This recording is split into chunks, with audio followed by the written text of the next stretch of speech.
Olá pessoal, eu sou o Marcos Simões, psicanalista, e hoje nós vamos entrar num assunto que para muita gente é polêmico, mas para nós na psicanálise isso precisa cada vez ser mais compreendido, até mesmo pelas nossas questões, que é a questão da identidade de gênero e a sociedade atual. Vamos discutir sobre isso? Vamos conversar um pouquinho?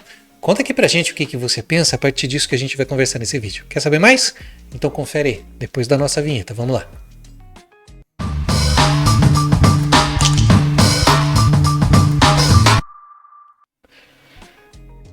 A questão do gênero é um tema que merece muita atenção e que abrange não apenas aspectos biológicos, mas também psicológicos, culturais, coisas da sociedade. E a psicanálise, por ser uma forma de se compreender o que vem do inconsciente, tem um olhar sobre o desejo, considerando tanto as dinâmicas inconscientes quanto as experiências subjetivas que acabam influenciando o desenvolvimento da identidade de gênero.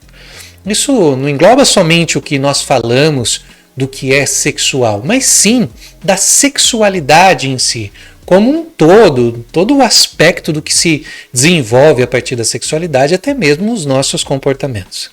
Historicamente, a psicanálise, num contexto mais freudiano, tem associado a identidade de gênero e a orientação sexual a processos inconscientes que se desenvolvem lá na infância. Freud propôs que o desenvolvimento da identidade de gênero está intrinsecamente ligado às fases do desenvolvimento psicossexual, especialmente quando a gente fala desse desenvolvimento da fase fálica, onde as zonas erógenas são os órgãos genitais e ali também acontece o movimento do complexo de Édipo, uma fase na qual a criança vivencia um desejo inconsciente pelo genitor do sexo oposto e uma rivalidade com o genitor do mesmo sexo. A resolução desse complexo, segundo Freud, claro, levaria a uma identificação com um dos genitores e a formação da identidade de gênero. No entanto, essa visão tradicional foi amplamente questionada e mudando ao longo do tempo. Pesquisadores, psicanalistas contemporâneos, psicólogos, teve muita gente que começou a discutir isso. Até mesmo, por exemplo, Judith Butler e Lacan foram pessoas que trouxeram pensamento sobre isso. Eles exploraram o gênero como uma construção mais fluida, enfatizando o papel da linguagem, da cultura, das interações sociais na formação da identidade. Butler, por exemplo, num contexto assim mais específico dela, argumenta que o gênero é performativo, isso é uma construção que se manifesta através de ações repetidas e não essencialmente uma coisa fixa e pré-determinada. É como se houvesse uma construção lá na infância e isso fosse reforçado por aquilo que está acontecendo e a criança assimila como uma forma de manifestação do seu desejo. Não é à toa que Lacan também falava que o inconsciente é como uma linguagem. É por conta dessa estruturação inconsciente que molda comportamento, que molda sentimento, que molda até mesmo os pensamentos. E nesse contexto, a psicanálise contemporânea, nossa psicanálise hoje, entende que a escolha de gênero ou a identidade de gênero não é apenas uma questão de identificação com o modelo parental, como Freud trazia, mas é um processo mais dinâmico, mais contínuo, que envolve tanto fatores conscientes quanto fatores inconscientes. A identidade de gênero é vista como um leque de possibilidades, onde o sujeito se localiza entre diferentes expressões e significados, muitas vezes em respostas às suas próprias experiências emocionais e às expectativas sociais. Nos dias de hoje, as discussões sobre o gênero sexual evoluíram significativamente, refletindo uma maior conscientização sobre as diversidades das experiências humanas. Pessoas que antes eram marginalizadas por sua identidade de gênero, não conformistas, agora têm maior visibilidade, têm voz, têm uma maneira diferente de se expressar, desafiando aí as normas tradicionais, como trazia-se na época de Freud. E olha que depois de um tempo a gente percebeu que nem era Freud que trazia isso, era mais a sociedade em si, os médicos, a classe daquela época. E acabaram aí reivindicando seu direito de existir, de se manifestar, de trazer ali o seu pensamento de uma forma muito mais autêntica. Aí começam a surgir os questionamentos. Até onde uma pessoa está ciente das suas atitudes, dos seus comportamentos diante da sua sexualidade, dos seus conteúdos, daquilo que vem do seu inconsciente? Até onde uma pessoa está realmente ciente das suas atitudes a partir do seu próprio desejo? Esses são os questionamentos que nós trazemos hoje. A escolha de gênero, para muitas pessoas, tornou-se ali uma afirmação da própria identidade, da sua autonomia, da maneira de viver a sua vida. Isso inclui não apenas a identificação com o gênero masculino ou com o feminino, não estamos falando disso. Isso inclui outras expressões de gênero que não são chamadas de convencionais. A psicanálise, ao acompanhar essas transformações, se depara com a necessidade de repensar algumas de suas abordagens e de considerar a complexidade e a legitimidade dessas vivências. Até mesmo Freud já falava isso naquela época, que é uma questão de sexualidade, é uma questão de inconsciente, de experiências, de desejo.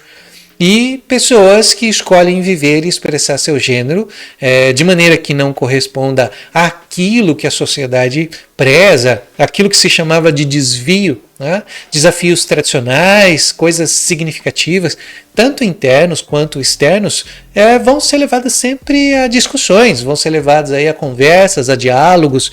Isso vai gerar um movimento muito importante. Internamente, pode haver aí um processo de autoconhecimento, de reconciliação com aspectos do inconsciente que questionam aí normas determinantes, mas que também se fazem necessários serem percebidos. Viver nos extremos também não é nada saudável. Viver de uma forma a expressar o desejo sem uma compreensão dele não é uma coisa saudável, não só falando a nível de sociedade, mas para o próprio ser humano, para poder compreender a sua própria dinâmica. A construção, por exemplo, daquela fase que a gente chama de angústia de castração ou complexo de castração, também faz parte da organização de uma sociedade. Não é simplesmente expressar o desejo. Aqui a gente está falando de introjetar situações que nos organizam quanto pessoas, o que não tem nada a ver nesse momento quanto à expressão da sua sexualidade e dos seus desejos. Estamos falando de organização social. Né? Aqui entra a questão da moral como forma de compreensão daquilo que a gente está vivendo. A construção da neurose, por exemplo, com base na angústia de castração, também tem um lado positivo, no que tange organizar a sociedade. Quando a gente fala da época do complexo de Édipo, não estamos estancando o nosso desejo, estancando a nossa sexualidade por conta daquilo que a sociedade propõe. Quando falamos do complexo de Édipo, estamos falando também da introjeção de normas, de costumes, daquilo que é nosso, da nossa vivência. Então, vamos para mais questionamentos. Até onde podemos ser tão liberais ou flexíveis, ou então maleáveis? Até onde seria saudável? Veja que essa pergunta vai se repetindo. Por que isso se repete? Porque a gente precisa compreender o que nós estamos fazendo com o nosso desejo. Até onde nós poderíamos ser mais permissíveis? São questões importantes que precisam sempre ser entendidas, até mesmo para nós que trabalhamos com psicanálise. Né?